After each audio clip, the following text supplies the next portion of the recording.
So what we're going to look at now is we're going to go into one of the other P's, promotion. Okay, so what we're starting to get there is we're starting to look at how we're going to inform the consumer or how we're going to let them know about what it is that we're doing, what our product or service is, and how they're going to find out about it. So the main activities we have there are directed towards education and awareness. Okay, so I'll just put that down. So how do we educate? And how do we make them more aware of what it is that we're doing? Okay, so education and awareness there. When we start to think about our communication, we need to think about, well, what's the objective?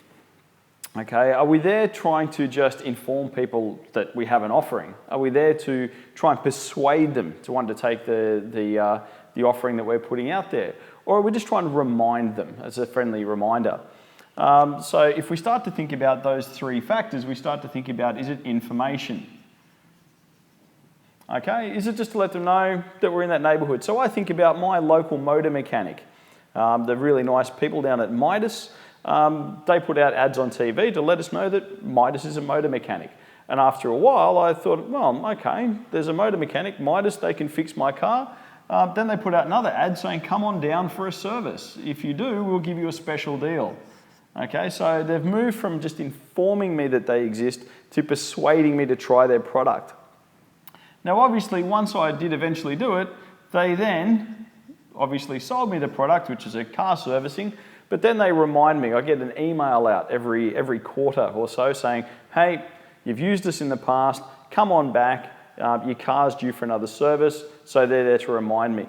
Now, if they have something new comes out, once again, they might inform me again, they might try and persuade me to try the new product or service they have, and then they might try and remind me that it's available and to keep following that up. So, but they're really the objectives of our communication the whole time. Okay, so when we think about how communication works, the first thing we start to think about is, well, who's sending the message? Okay, so in this communications model, we think about, well, who's putting the message out there? They're going to think about the channel. How do they want the information to go out there? You know, is it face-to-face? Is it TV, radio? What does it happen to be? And also the receiver. So in this case, I'm starting to think about, well, what is the message that I want to put out there? So what is the message? Who's going to receive the message? So who is it intended for? And when I think about the channel, I'm thinking about, well, what is the best way to submit it? So what is the message? Who is the receiver? And what is the best way to put that out there? Now, obviously, what should eventually happen is, if everything goes well, I'm going to get feedback. Actually, even if things go poorly, I'm still going to get feedback. This is my communication loop. What will happen is, if I've thought about my message, I've put it through the channel, I give it to my receiver, what should happen is information should come back. Now, the information that comes back might be good, might be bad. If no one buys the product, I think my message was either to the wrong people, or I put the wrong message, or possibly in the wrong way. If everyone comes and buys the product, obviously I was doing the right thing. So what I need to think about the entire time when I'm going through my communications is, well, what's happening? I've put this message out there. Who did anything with it? Okay? So really the role of my promotion is to communicate and build and maintain a relationship by informing and persuading people to come and participate. Okay? I want to make sure they understand who we are and what we're offering. I need to think about the overall role being to build and enhance a relationship. Okay, if the customers understand what it is we're doing for them, what we can do for them, obviously that's going to create a much better feeling from those customers. They're going to want to keep coming back to us, and they've been informed. They know what's going on. They know what to expect. And people often like, strangely enough, to know exactly what they're going to get. So the clearer we can make that communication, the better. The other thing is we're focusing the customers on the information about the company activities and products. Okay, so we're providing them a very clear message, clearly put together so they can rapidly understand what it is that we're putting out there. They shouldn't ever be guessing. It's not the role of the customer to know our products and services. It's up to us to inform them and make sure they're fully aware of what it is that we're putting out there and how that's going to work. We need to think about promoting programs that help selected groups build their goodwill. So it might be cause-related marketing, okay? So a lot of charities might be out there in that space. They're not trying to sell a product, they're trying to raise information for a cause. Anything from save animals to cure diseases, whatever it happens to be. We might also be using our promotion to sponsor special events to generate positive promotion to an organisation and its brand. For example, sports. If ever you've got a local football team, they'll usually be sponsored by a local business, those sort of things. So that's where you start to see those companies come on board and start to create a bit of community goodwill by possibly sponsoring an activity. So I need to think about, once again, when I'm going for my promotion, I need to think about, well, you know, who's the target market? Okay, so who am I selling to again? When I'm promoting, who's the target market? So, you know, what is the stage of our product? Okay, and we'll talk about product life cycle separately, but you know, where is my business at? Am I at a brand new product that I'm putting out there? Is this a product that's been around for a while? Or is this a product in its twilight years that we're moving on? I need to also think about what's the nature of the product. Okay, so what does the product do? Who's it aimed at? What's it going to be about? And also, what money have I got available to promote? Because strangely enough, these things don't come free and cheap. And even when things do appear free and cheap, there's usually a large cost around actually administering it and making sure that it actually works. So when I talk about the nature, I'm starting to think about who is my audience and is it an appropriate promotion? You know, obviously, if I want to sell things to my grandmother, I'm probably not going to load them up on the latest social media. It might be a brochure, etc. I need to think about, well, is this a product that everyone already knows about, or is this a product that's fairly new to market, because that's going to affect things. I need to think about the nature of the product, so what it is and what it does, and how people are going to find the information on that. And I also need to think about what's my budget, because, well, you know, budgets are an ongoing bugbear for a lot of people. So in order to reach these people, I need to think about who I'm trying to reach, so my target. I need to think about what is their readiness to buy. So, you know, are they aware of the product? You know, do they even know about it? Once they're aware of it, they'll start to develop a knowledge of the product.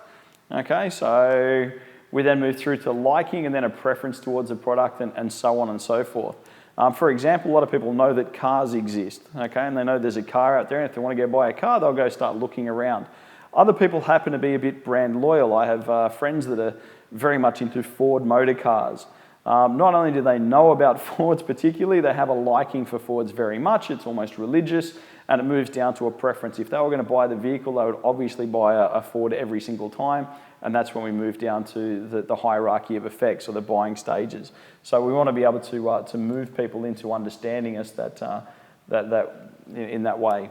So going back to have a look at the promotion elements in a bit more detail. So the elements of promotion, and we've looked at, so if I was start to think about, well, who is my target market? So who are we going after? The product life cycle, which we'll talk about in a bit more depth later, but as we say, is it an introduction of a product? Is it a product that's been around for a while? Is it a product that might be actually expiring and going out? I need to think about what's the nature of the product. Okay, so what is it? Who does it serve, etc. I need to think about my funding. Okay, because there's always that evergreen thing about needing to think about my budget and where that's going to go. Another thing I need to think about is my geographic location. Okay, so where are we? Because that's going to determine things as well, and access to the message.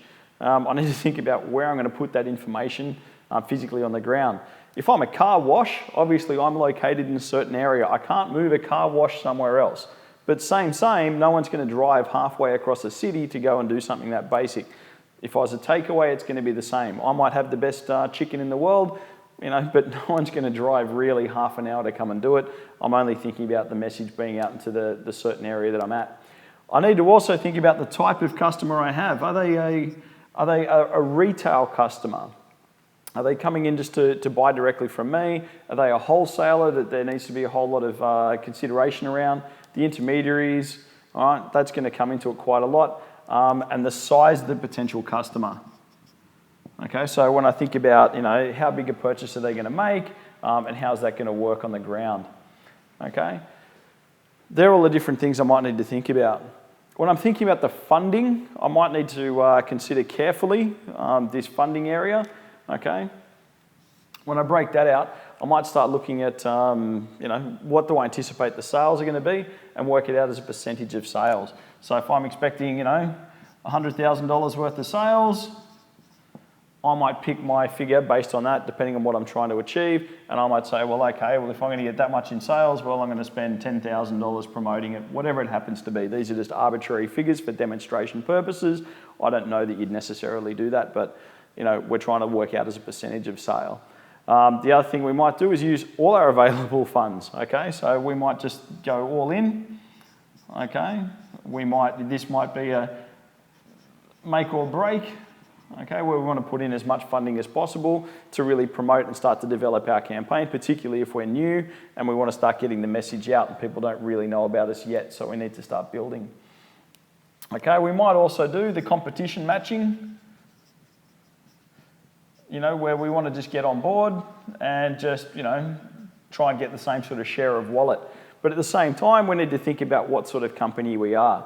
Coca-Cola and Pepsi probably spend a fairly similar amount to each other when they're in their little war, but if I'm a new person into that market, I can't exactly chase them, so I need to have a think about that. So as we say, we can start to think about, we can base it on market share. Okay, we can start to think about other ones, what our expenditure is planning to be. Okay, just make it as a percentage of my overall expenditure. Okay, I can use a task or objective where I know what I'm trying to achieve and then spend the money accordingly. I know what my promotional goals happen to be. They're the various things that I can think about for my funding. The other thing that I might also consider is a push versus pull method. With a push strategy, we're going out there to try and create a demand for a product. Okay, once upon a time, no one knew what an iPhone was. Obviously, they've gone out there and informed everyone what it was and created a bit of a demand for this product. Okay, so what we're trying to do is we're trying to promote a product to channel the people in. And then what should happen is people will move through the channels and then start to push down. So people will start asking for the product, we'll push the product onto down through the channels. Okay, the other way we can start to do it is to use a pull method. Okay, and in a pull strategy, the producer creates the demand for product but aims the promotional activity directly at the end user. So originally with the push, they started at the top and worked their way down, brought it to the wholesaler, brought it to the retailer, brought it to the customer. In this case, we're starting to target the consumer so that they go back up the chain, okay, and pull it down through the distribution channels. So what should happen is, with the last method, I'm aiming at a wholesaler and a retailer. In this case, I'm actually aiming at the customer, so they actually start going into the shops and start asking for it, okay? So we're actually starting to go from bottom up. All right, so that was the last thing to consider there. So just to recap, our elements are our target market, the product life cycle, where we're at, the nature of our product, how much funding we want to use, the methods there. We can push down the chain or we can pull up the chain, depending on which way we want to go. We're going to think about our geography, so where we're located. We're going to think about the types and also the size. And that pretty much starts to cover off